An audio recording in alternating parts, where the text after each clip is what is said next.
Tampa Bay, Tampa Bay, Tampa Bay, Tampa Bay. Good morning, good morning, good morning. Listen, you gotta wake up so you can stay woke. You gotta wake up so you can stay woke today, honey. Guess what? Me and my little brother Walt, we in this piece today.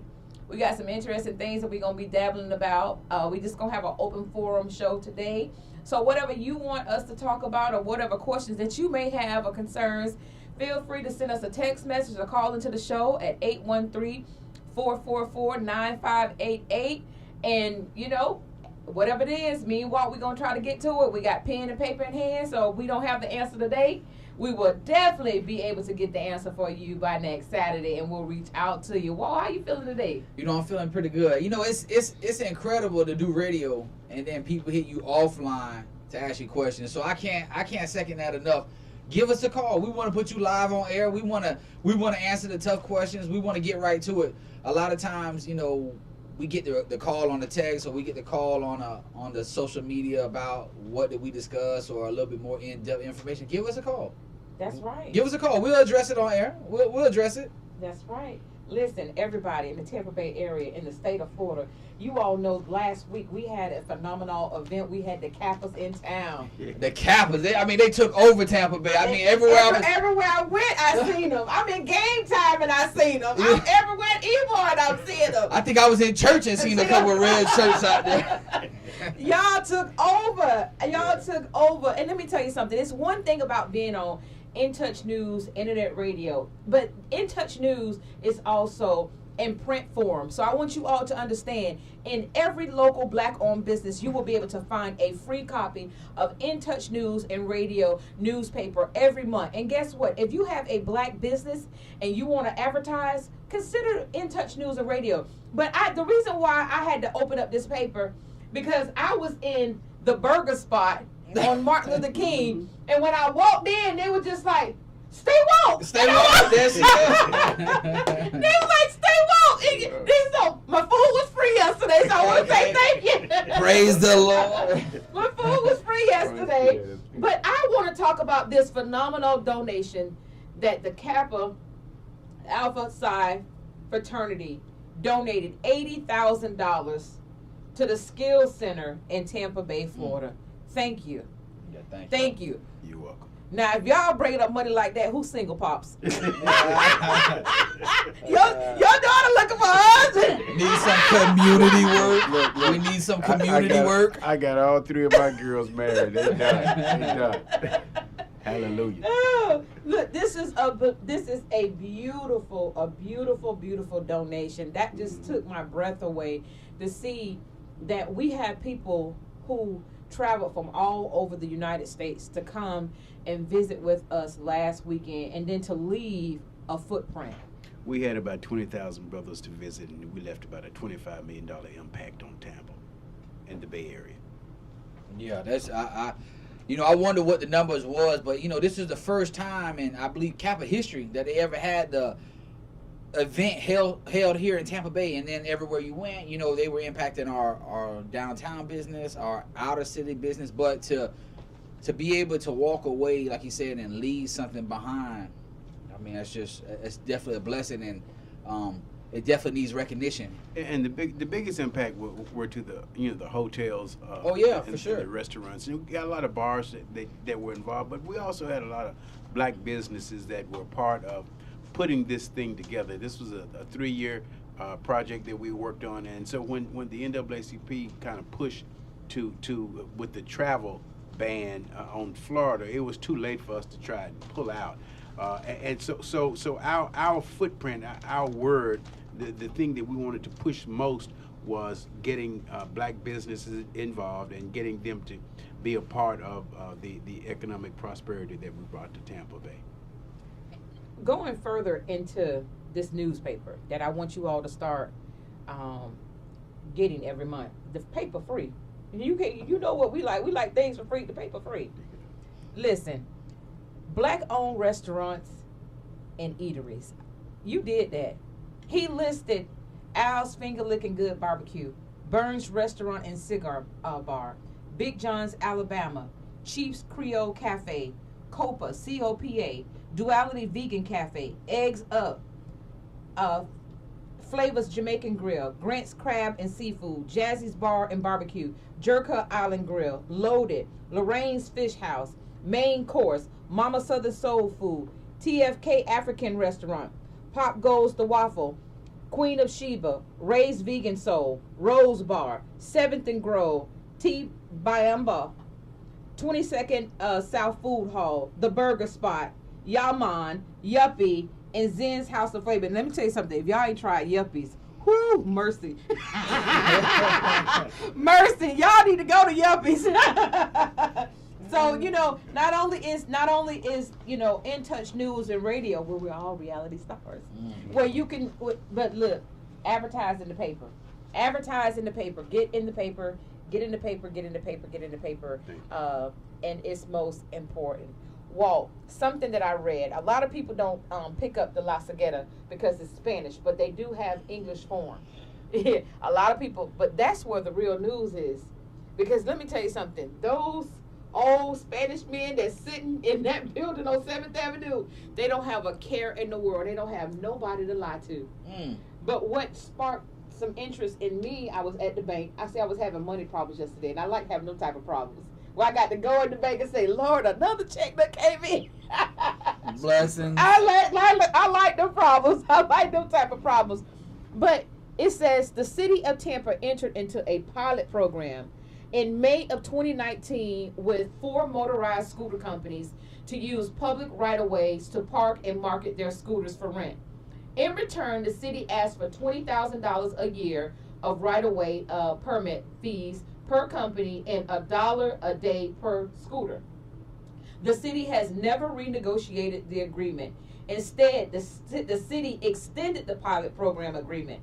That's not good for taxpayers, and it's not good for public health and safety. Over this time, we learned that one of the unintended consequences of the rental scooters is getting thrown into the Hillsborough River. In February of this year, the count of scooters removed from the river stood at 200 plus. Many of these scooters have been discovered and removed by nonprofit Keep Tampa Bay Beautiful, not the scooter companies. We also learned these electric scooters are creating injuries amongst its users. A study in Tampa showed there were 292 e-scooter injuries. That's not including the deaths. Oh. And the most recent one was the one of the 13-year-old child right there on 23rd and 22nd, where he lost his life, where it drew out the whole city. The scooter, kids, they had the mechanism, so he rented the scooter took off, but the scooter propelled him.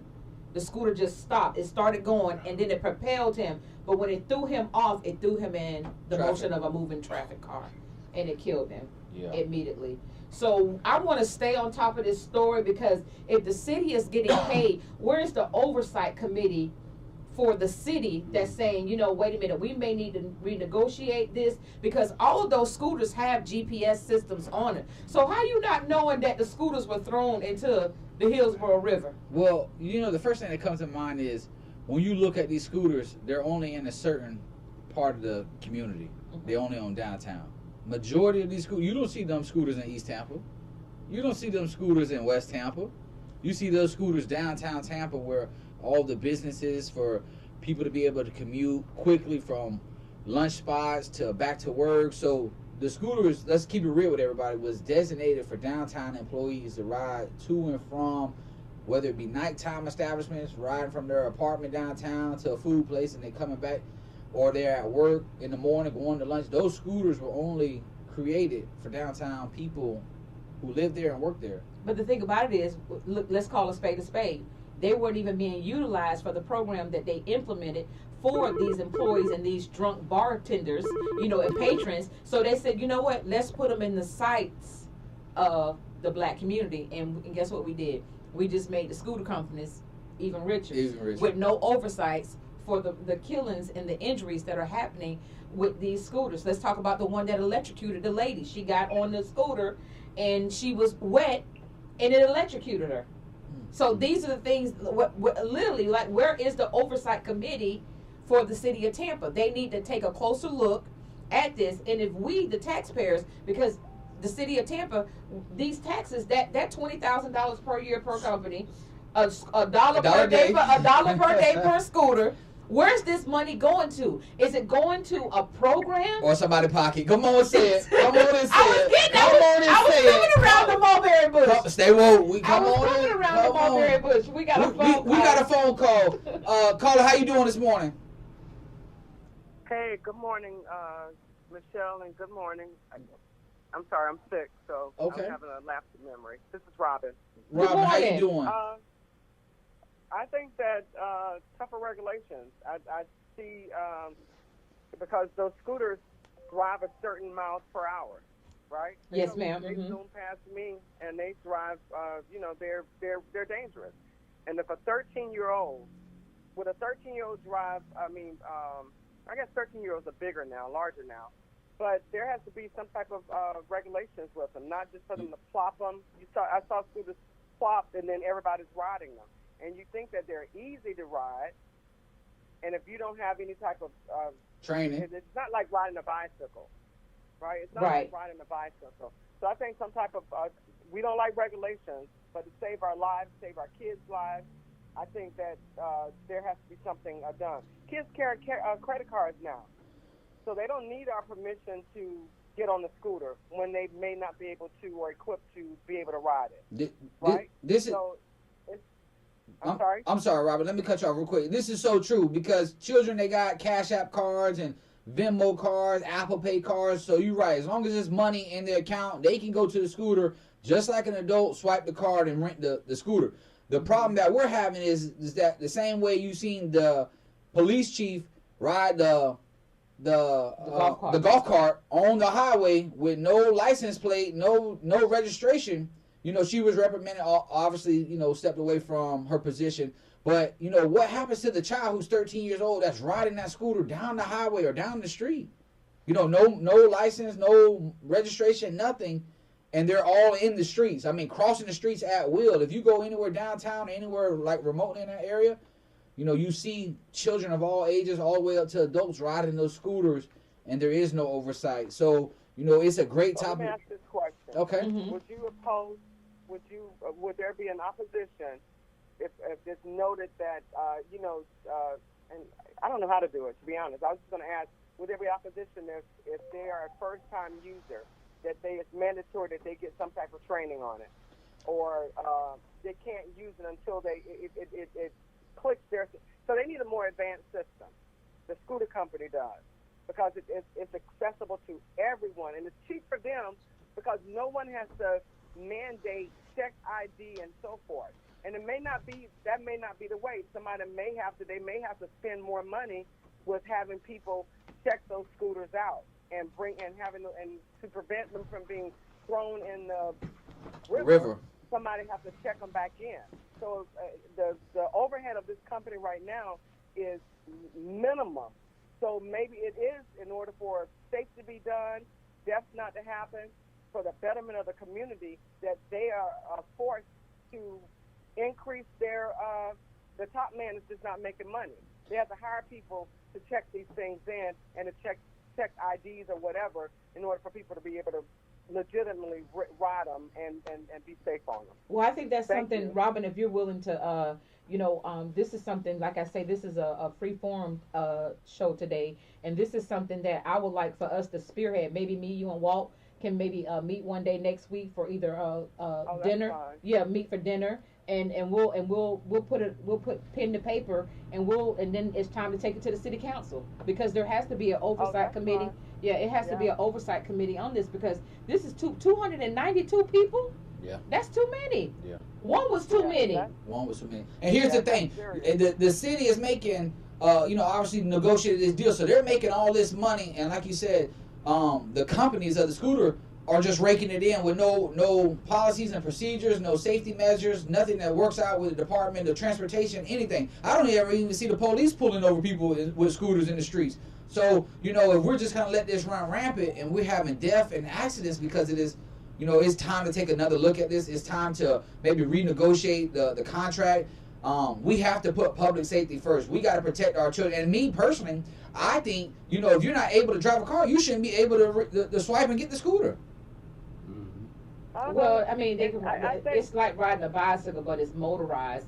But the thing about it is, you know, there are gears on that. It's electric. But here's the thing. Think about this. As a child, they have to go through driver's ed, and they have to go through other things before they're able to drive a car. I don't feel comfortable. So they need training. They need training, but I wouldn't feel comfortable letting my 14-year-old or 13-year-old or 12-year-old get in a motorized scooter and be able to dodge in and out of traffic because they haven't had any training, any coursework. I understand. And that's what I see. I understand it's a child's thing and it's like riding a scooter, but these children aren't riding it on the sidewalks. They all in the street with it. Mm-hmm. So. And to extend that conversation, we have to bring community in it. So that means parents. Parents have to take the responsibility of their kids and talk to their kids if they know that their kids are riding these scooters. So, you know, it's education, not just one-sided. It's education throughout. Because, you know, I'm a parent that sits home and I don't know my kid is out there doing it. Next thing I know, my kid, maybe they need parental permission if they're underage. Because my kid now is dead, and I didn't know he was riding a scooter. I didn't know anything about it. Well, who's gonna be responsible for that accident or that death? The city and the owner of that company. That's true.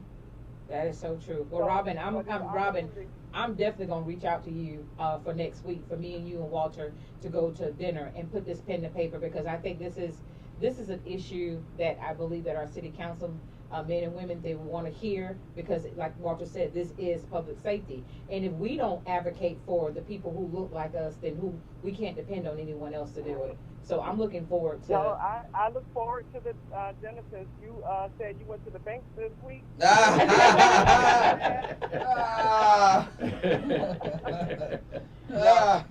Give me a call. I look forward to it. I was out sick last week, but I'm getting better. So yes, give me a call. Okay, all right, we'll Robin. do. Thank you, Robin. All right, bye-bye. All right. Like Walter, there is great public safety concerns, and like you say, these children, they're disrespectful on these scooters. They think that because they're on the scooter, but you still have to understand the right of way. Now, if they're dodging in and out in between traffic and they're struck by a car, they're responsible for that accident. Did you know that? Yeah. They can't sue the car. They can't sue the driver of the car. And that was the biggest thing about it. Is I'll never forget this. Back in 2010 or 2011, there was a white woman that was struck and killed by a vehicle here in Tampa Bay area. And there was another white man that came down, and he was on the side of the driver. And when he broke it down, and he was just like, she was the cause of her own death. She was driving with no lights on the bicycle. She had on dark articles of clothing, and then she cut in front of traffic. So when you don't pay attention, driving a motorized vehicle, they said at the DMV, it's like driving a car. And on that note, we're going to take a brief commercial break on the Stay Woke Show. Honey, y'all, we'll be right back.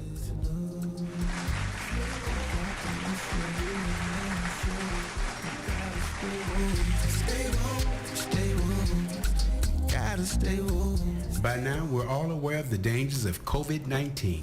Like others with existing health issues, cancer patients are at a high risk due to their compromised condition.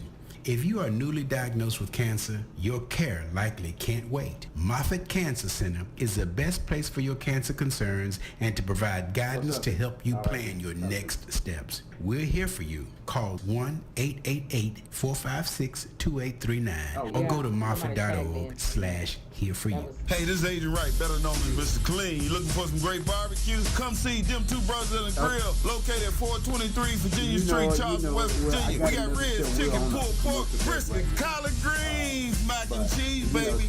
Come get some and get you a nice, smooth cigar. 304-550-4431. That is 304-550-4431. Come get some, baby. The Rib Man, mama, the Rib Man. Who doesn't love being number one?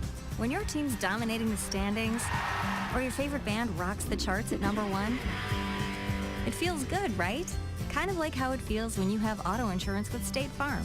Because making you feel like number one is an honor your local State Farm agent takes seriously. Through the good times and not so good, your State Farm agent's proud to be here to help life go right. Call Herman White at 961-6661. That's 961-6661.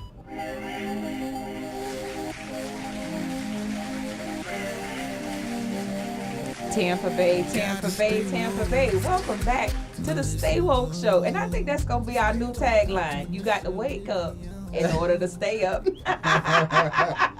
You got to wake up in order to stay woke. And that's what we are here on this show. Remember, the call-in number for today's show is area code 813-444-9588. And Walter. I want to say this before we get into the next segment. You know, we told you last week that we would have a special guest, Freddie Barton, on the show today, executive director from Safe and Sound here in Tampa Bay. But due to a recent youth gun violence that shot and injured a teenager in Sarasota, Mr. Barton and his staff went to Sarasota to speak at a rally, an event that we're hosting to stop the gun violence in Sarasota. So unfortunately, he couldn't be here today. He will definitely be here next week.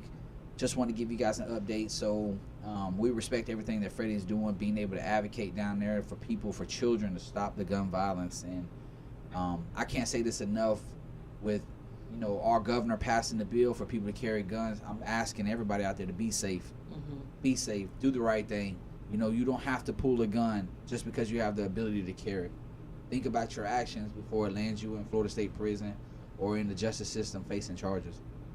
Well, on my way over here to the station, you know, we both, I turned you on to the news app where we get breaking news, like as it's happening, as it's coming in. So one of the articles, one of the news breaks that were on my way here, we now have a new chief judge. I seen that. We have a new chief judge in Tampa, Chief Judge Christopher Sabella. And let me tell you something. I love him. I do. I love him. He's just, you know, I think he missed his calling because he could have been a comedian, you know.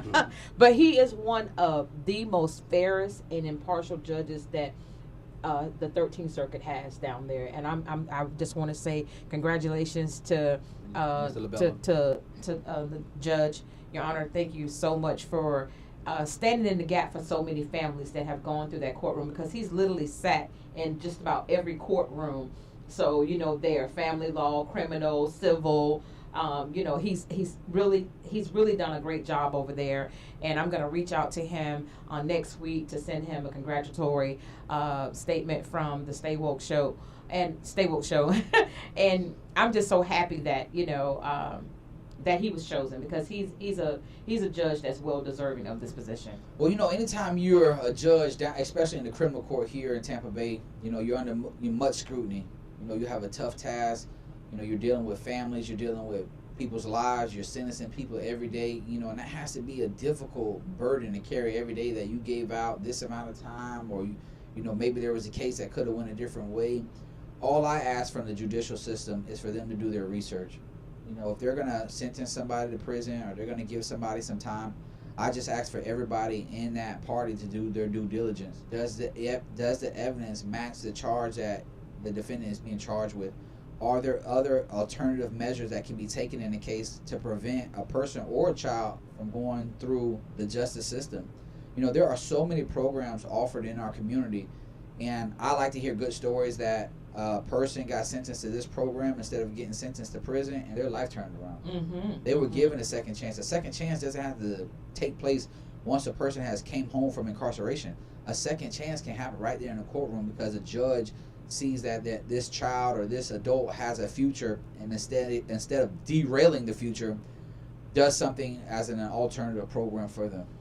I want to say, on that note, we want to send out a thank you to, you know, I'm hard on the police. Everybody has known that for years. For the last 20 years, I'm extremely hard on them. But when they get things right, I always like to say thank you. I want to say, yeah. Not NWA hard. Yeah.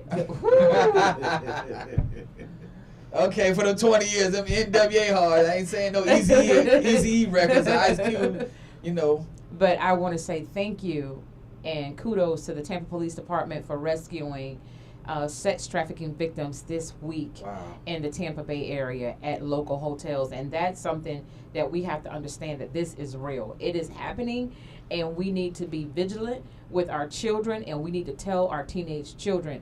And, you know, like I say, you know, I'm the first one to put on my gloves and throw something at Ron DeSantis. I'm going to throw the first punch, and I'm going to probably get the last one in too. But when he got it right, when he says enough is enough, the fathers need to be in the lives of these children. And that's what's happening. If a father, they always say that a young child's first love, young female child, is her father, because he sets the mold on how she should look for a man in her life. You know, my standards are so high. My mama, she talks to me all the time, talking about, you ain't gonna find nobody like your daddy now. You better just go and build you one. I'm like, I ain't got time, mama, to be building a man. I just don't have the time or the tenacity of the energy to be around here building a man.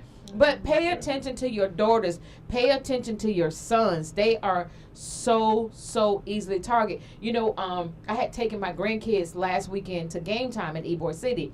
And I wanted to repeat the experience again with them on Thursday night. And I was looking at the time. And I told my son, I say, son, I don't feel comfortable going to Ybor City this time of the night by myself with my 4 grandkids because of the atmosphere that we're in for human trafficking.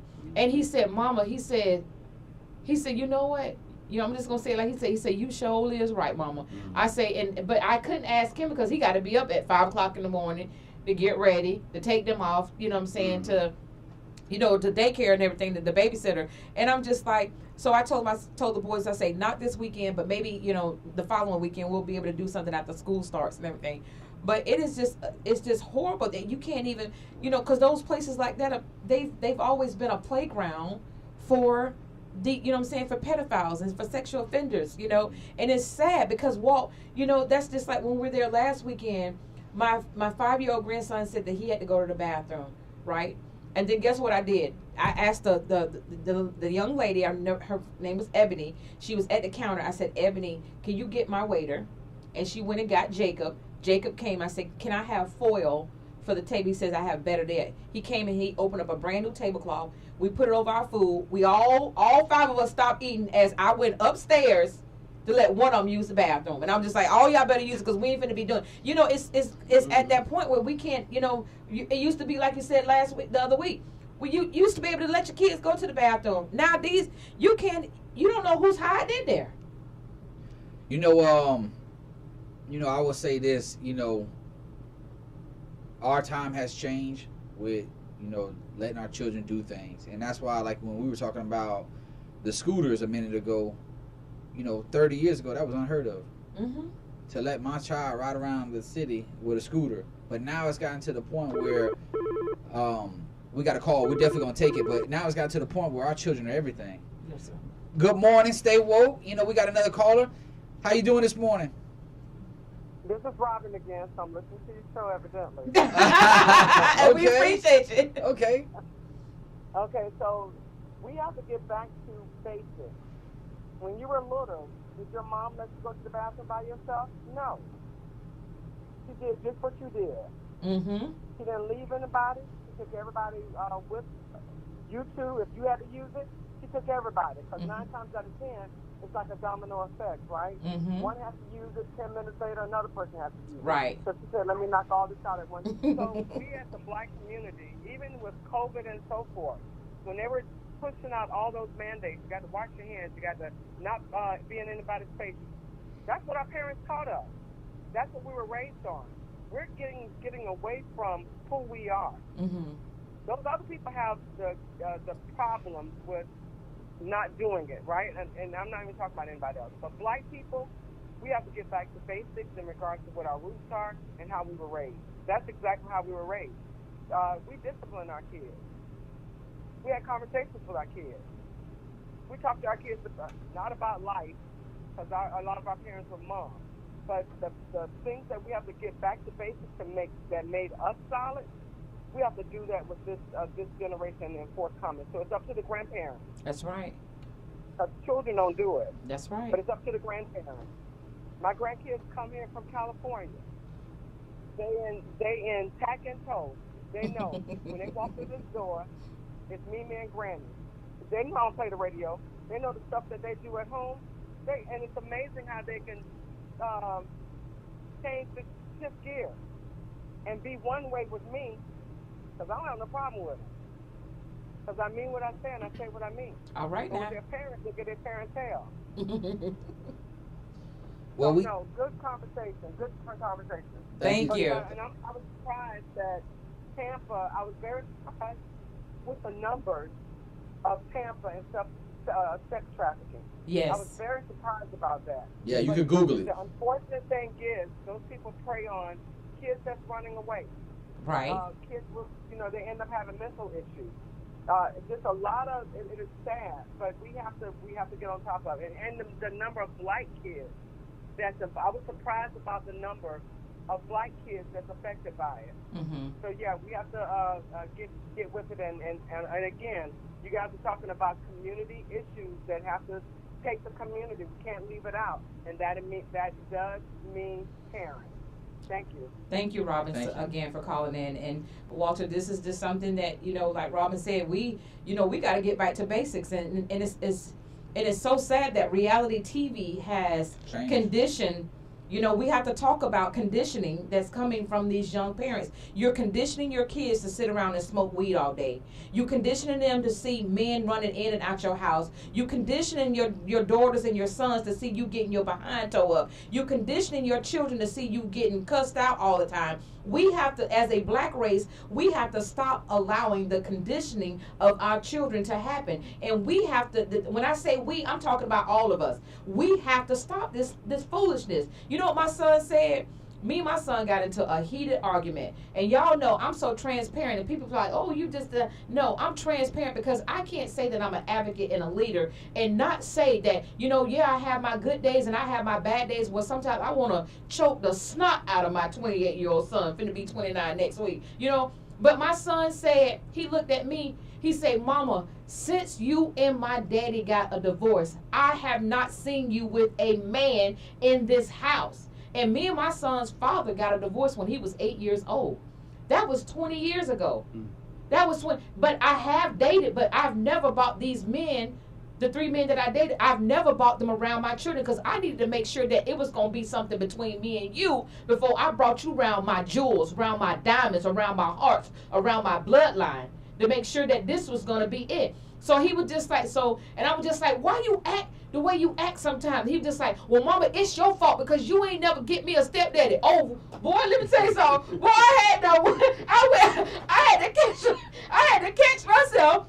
Where that stepdaddy at? You ain't my dad. It's got a song. You ain't my daddy. You ain't my daddy. It's a song called Stepdaddy. You ain't but my daddy. son said, it's your fault. You ain't never got me a step. But you know what? I spoiled the child. I spared that rod too long, and now here it is. He's 28. Now I'm trying to whip him. And I know, and that's so true. Well, you know what? I mean, but you know what the problem is, because I grew up without a father. My mother and my father, they got divorced as well. Mm-hmm. When a male child grows up without the father, he can be raised by a strong woman. A strong woman can put core values in him that makes him the man that he is. But no matter how hard that mother tries to raise him as a man, he is always going to miss that father piece that teaches him how to be a true man. And I'm going to give you an example. I got a 1973 Chevy Impala sitting at home right now. I've been trying to work and fix up. I've been calling shade tree mechanics coming out left and right, can't get it work.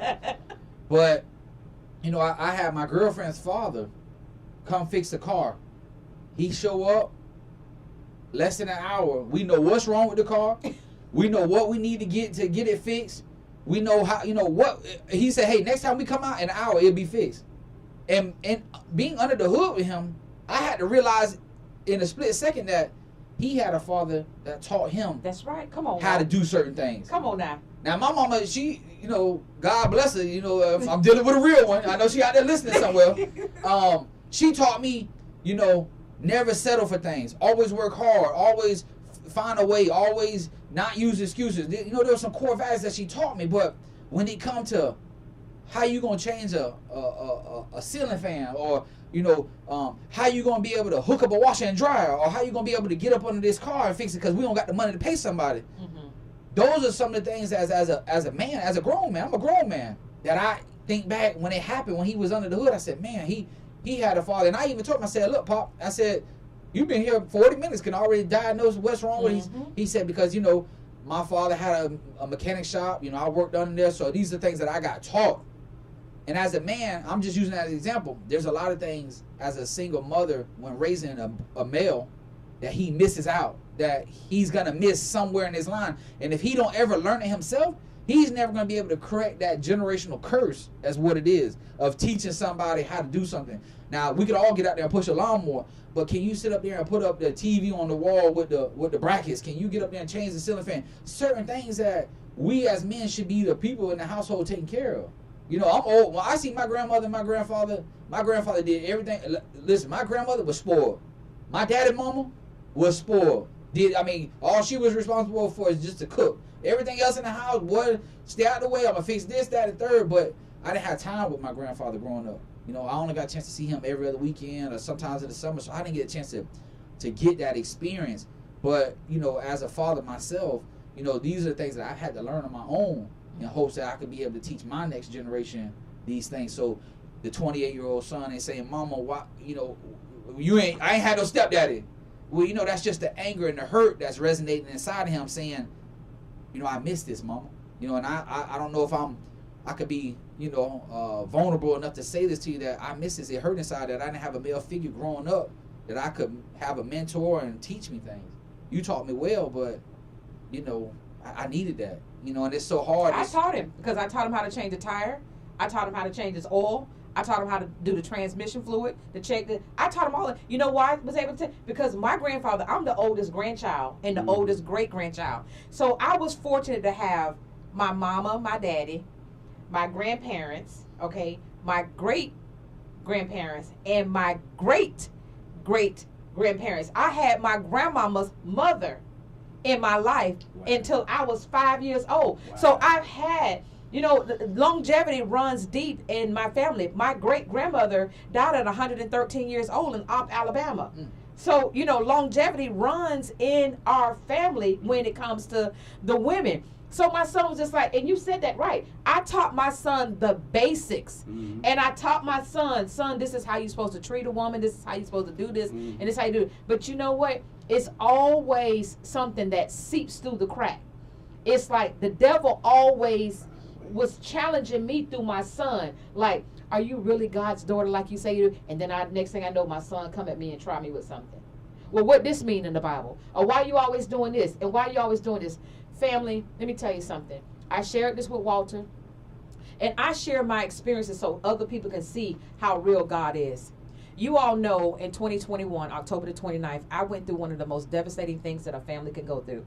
I lost everything in a house fire. I walked out of there with the clothes on my back in my car. I lost everything. I had nothing. 3 days later, I had a house. This Robin again? Robin, I love you, Robin. Good morning. Welcome to the Stay Woke Show. It is me. Come on, Robin. Robin, you need to come on over. Yeah, you might as well drive on down here, Robin. Drive on down here. Y'all, Daryl, know all you got to do is ask.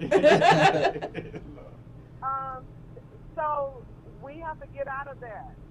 I raised 2 strong black men. So once upon a time, and I have this discussion with, we need to. This needs to be one of y'all show topics, because women are not women. Strong black women. A man would need a strong black woman to raise him, right? Per se, right? Because some kids are just born to be just decent men, decent person. The DNA is perfect, right? But once upon a time, back in the ancient years, when the man would have to go out and hunt deer or hunt for food, and that, I believe, during those times, a woman couldn't teach a man how to do blah, blah, blah. But in this day and age, you just talked about you not having somebody be influential with your son because you weren't going to bring anybody home. I was the same way. But it's who you bring in that person, how that person sees somebody else treat you.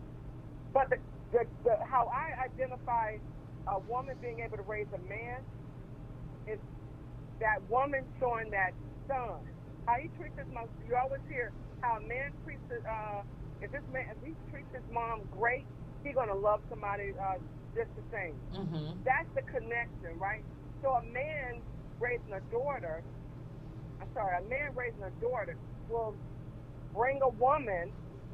No, not bring a woman. I'm sorry. A man raising a daughter will just exemplify who he is and what she should meet, or what man she should be. A woman does the same thing for a man, right? How she carries herself. She works just like a man, right? Maybe not to fix your car, right? Just send you to class for that. Or she, whatever. There's a substitution for that. Robin, but I think when you, I'm sorry. I'm gonna cut you off. Okay, Robert. What I'm about to say is, the point I wanted to make, and I don't want to lose it, is you have the ability as a single mother to go out and find a good guy to place a good example in front of that raising young man that you raising. But you don't need that. I disagree, Robin. I disagree, but listen, Robin. We finna take a commercial break right now. We gotta pay some bills. We're gonna get back to it when we get back, Robin. Everybody, y'all stay woke, man. Stay tuned. Thank you.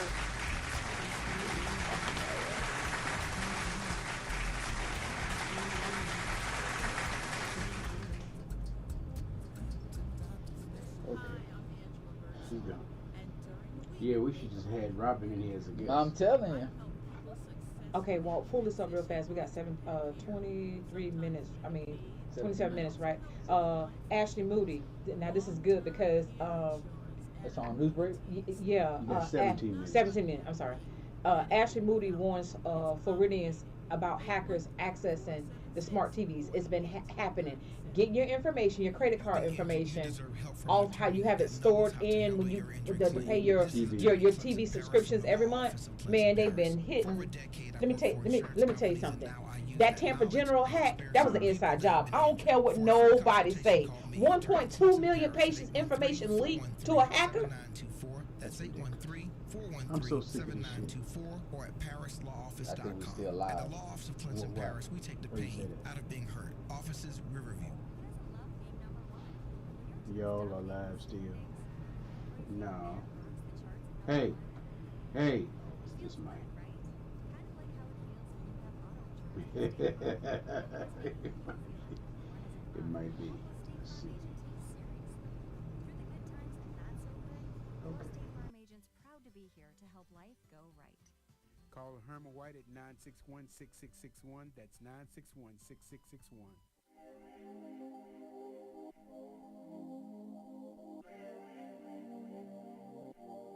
Gotta stay woke. Listen up. Welcome back. As I promised, Robin, I wanted to address this because, I said, come on, Robin.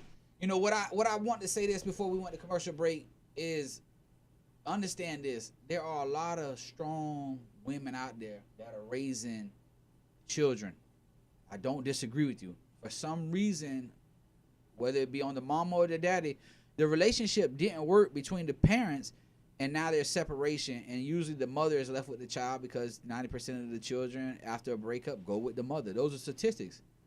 All I'm saying is that if we have strong women, all women need to stop thinking so much about themselves and start thinking about, I need to create a 2-parent household for my children. That is going to give them the best advantages in life. Statistics show that if you have 2 parents in the household, the children will have a better upbringing educationally and financially in their life. They will understand things and concepts a lot better than a single parent household. Because you are a single mom, you have to go out to work, you leave the children alone. Grandma has to watch them, and there's not a fluctuation of a male figure in their house. So many times we have families out there that are disenfranchised because the mama and daddy don't end up working out. And I said this as the real flex. They wanted a real flex comment, and I'm gonna shoot this video right here in the station before I leave and post it on my social media. The real flex for a man is not about seeing how many women he can sleep with. The real flex is about a man finding someone special and showing them how loyal he can be. That's what I advocate for. I'm finna knock you off your soapbox. Okay, that's the real flex. That's the real flex. You know what I'm saying? I'm finna knock him off his box this morning. So as a man, knock him off the box. As a man, we don't need to be running around trying to see how many women we can court. We need to find somebody special and be loyal to them. Because guess what? When we got all these players in the house, and I even might have been one back in the day, somebody might call in and say, "Hold on, Walt, this is this." But you know, we are so fixated on social media where I could be with this girl, I could be with this girl, I could reach out, I could slide into somebody's DM, that we losing the mindset of being in a healthy, long-term committed relationship. I agree. Facts? Listen. Facts? I agree with everything that you just said. But let me bring you up to modernization right now, today. We're not dealing with men from the 70s or the late 60s that were born. We're dealing with men who were born in the late 80s, 90s and on. in the 90s and up, okay? 10 out of 10, not 9 out of 10, but 10 out of 10, these men themselves are coming from a broken situation. Facts. One thing for certain, and two for sure. I'm not about to market my table with my fine china displayed for the plethora of beautiful black kings that walk in Tampa Bay, when I find one who has on a mask, and then when I get him behind closed doors and we sitting at the table and we laying out all the cards so we can play this hand of spades, his mask start to come off. I didn't have a daddy. I did this, and I'm not trying to build a man, because I don't want his testimonies to be in front of my son that give my son a crack that says that this is what I can do because he survived it.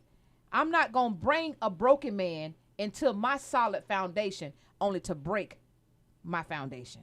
I'm not going to do that. So it ain't going to, I agree with my mama. I'm not going to build a man.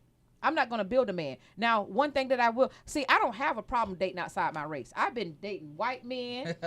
I've dated a Chinese man. Hispanic. I was married to an Indian man. You know, I don't have a problem with that. But it's just that I was married 4 times, and my mom and dad never met either one of them husbands. Because you were just worthy for me. You weren't worthy for, because I know how my mother is. And I know how my dad got that right eye that look at you like, what you doing, my daughter? You know what I'm saying? And what is your intention? I don't care how grown she is. So I when you know better, you do better. So we in a day, Walt, now where it's hard. And once you find, you could say, if we could find somebody that was born in the late 60s, the early 70s, okay? I'm talking about before 75. And you could find you one of them brothers. He's so arrogant and cocky, and I don't know about this docile thing. Maybe I've not been by myself too long, but I know better. You know, if I'm gonna submit myself and my pearls to, if I'm gonna submit myself, if I'm gonna submit myself and my pearls to a man, you know, he got to be worthy of me submitting. He got to bring it to the table. The Bible says. He gotta be. But you know, I'm not sitting up here saying I'm a Bible thumper, but I've come from a family of some strong. Look, my granddaddy worked for CSX Railroad, and he worked for the chemical plant when it was Gardner back on US 41. My granddaddy would work 16 hours out of the day. My grandmother was a brick house, beautiful something. Okay? I'm talking about, and people tell me every day, girl, you look just like your grandma. And I do. And my mama looked like my grandmama.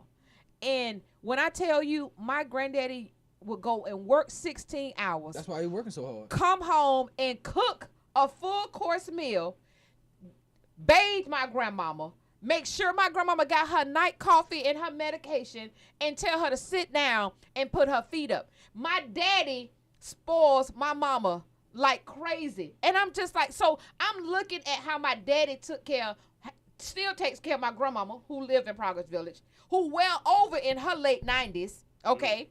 And I'm watching all this. I'm watching how my uncles take care of my aunties. And I'm watching how, so you think I'm finna let a June bug come up in my to eat at my dinner table. That's You think I'm finna let a Junebug come in my house and Junebug come from a broken situation because his mama wanted to asphyxiate herself and seen the aesthetics of she had a one night stand and now she wanted to pin it on big boy, the big money dope boy in the community.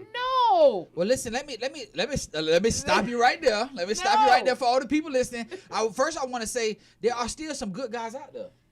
Okay, Yeah. and last time I checked, I think with the social media, I think the women are ruining the social media and relationship experience. Let's call a spade a spade. Put those spades on the counter and let's count them up. The social media you cut on right now, every other reel that you watch is gonna be a half naked girl shaking or dancing, trying to get 1,000 likes. Well, you see, I'm against that. Okay, but I'm just saying. So majority of the women right now can't get off of social media. Mm-hmm. I don't care what age group you pick. We want to pick the 80s. We want to pick the 90s. We want to pick the 2000s. We damn sure know after 2000, that's just what it is. But I'm just saying, even the people that's my age or older, we can't get off of social media. Every other reel that you watch is you got some girl on there dancing, shaking, or being in something tight. You don't see men on there shirt out, working out, trying to catch every like he can. So if this is the wave of where female going, now women are in the mindset of saying, I got to compete, I got to look good, I got to get, oh girl, I got to get in the gym, I got to do this, I got to, and this is what's coming out. So now the male figure is saying, if we got so many women out there on social media that's shaking their tail feather and trying to be out there, I don't have to care about being in a relationship because this girl, she only looking for one thing because that's what she out there advertising. She putting all that fine china, she putting all them that tableware, she putting it all on display. She ain't looking for somebody to come home to her every night. She ain't looking for somebody to pay the bills. She's not looking for somebody. She's not looking for somebody to come home and wash her and put her feet up and make sure she got some nighttime coffee. This is conditioning. Reality TV has conditioned black women, and this is what they think that they have to do. TV is our television programs. How many white reality shows do you see?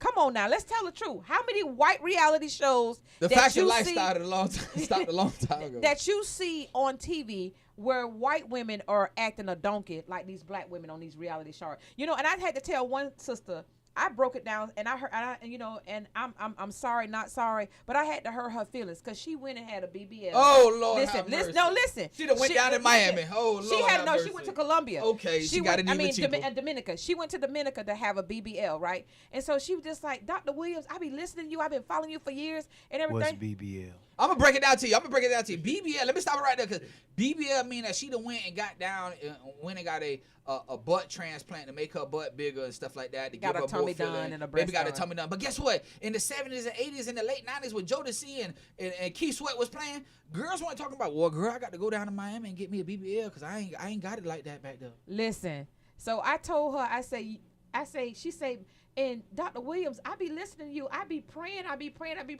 I say, well, your prayer ain't gonna go on no higher than the ceiling because God don't recognize your body. He designed, because God says he gonna make man. Oh, come on, God. God said I'm gonna make man and women in my image. So if God built you to be 205 pounds and you don't win and now you're 115 pounds, you praying that God was just like, wait a minute. I know that name, but the body don't match. The body don't match.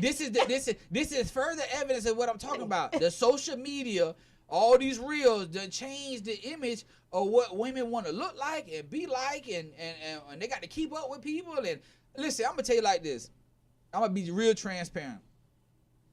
Before I was incarcerated, I walked around society and I never seen so many healthy women. I got released, got my sentence overturned, got my case overturned, got released, and I walk around and everybody thick now. Everybody got some shape, jiggle, everybody the Coke bottle. And I had to ask myself, they feed people differently out here? What happened? And no, it's because of the women have changed the game on trying to elevate themselves, and everybody want to be in a microwave society where they got to have it now instead of just being more. If women would focus, no shade, you know what I'm saying, but if women would focus on bettering themselves emotionally, they would get what they searching for. I was a front porch baby, so I had to sit on the front porch because let me tell you something, baby. Back in the days, honey, Dr. Williams had a walk that'll stop traffic. I still do. You know what I'm saying? But listen, before we get out of here, I just want to throw this out there to you all. But we're gonna go in further details on next week. We're going to talk about it. You know, Walt and I'll lead you up to the anticipation of next week's show. Also, listen, be careful with your smart TVs. Not only just in Florida, but our Florida Attorney General, Ashley Moody, just put out a breaking story on all the breaking news outlets in the state of Florida. Smart TVs, hackers are getting into your smart TVs and they're gathering your information. And remember, some of the smart TVs, they have cameras on them because you can use them as, you know, your social, especially the 4K TVs. They have the cameras and they have sound where you can talk into the microphone. So please be careful about your smart TVs. Be careful, be careful. If you see anything that pops up on your smart TV, exit out of your TV immediately. I was briefly able to read the article that Attorney General Ashley Moody released. Don't accept any pop-ups that's coming across your computer, your iPads, your smartphones, and your TVs, because these hackers are gathering your personal information. Okay, guys, I want to thank you for another great episode of the Stay Woke Show, and I want to thank Miss Robin Lockett. I love that sister. Yeah, we love Robin. I've admired Robin. I'm saying this, you know, because we don't give our flowers to our sisters enough. I've always admired Robin from afar, and you know, and Robin is, you know, I'm gonna use your words against you, because see, me and both Robin, we healthy women, okay? Oh, ain't nothing wrong with no. And I see the way people be looking at us sometimes when we walk in the room. We all dressed from head to toes, and I be like, you know, go get you some. You staring at me so hard with the evil eye. Go get you some. I got enough to spread around. I can give you some of my fat. That's right. Ain't nothing wrong with a healthy woman. Ain't nothing wrong in my book with no healthy woman. All I'm saying is just the way the society has made it has definitely changed things. Like, women are so conscious of their body and could be morally unsound. Can't be in touch with their emotions, but they want to make sure that they look good. They need to fix themselves internally first before you fix yourself outwardly. If you want me, honey, you got to get all 223. Well, listen, Robin, we definitely find some time to get you on the show, Robin. Like I said, we love you. We thank you for calling into the show. Thank you for giving us a boost of energy today, talking about public safety, talking about the betterment of our children out there. It's something that we definitely need to get to down there on Thursday at the City Council and bring awareness to them that we need to change this. Good show. All right. Listen, y'all stay woke. We out of here, man. Hit us on social media, our Facebook, our Instagram, our Twitters. Look out for us.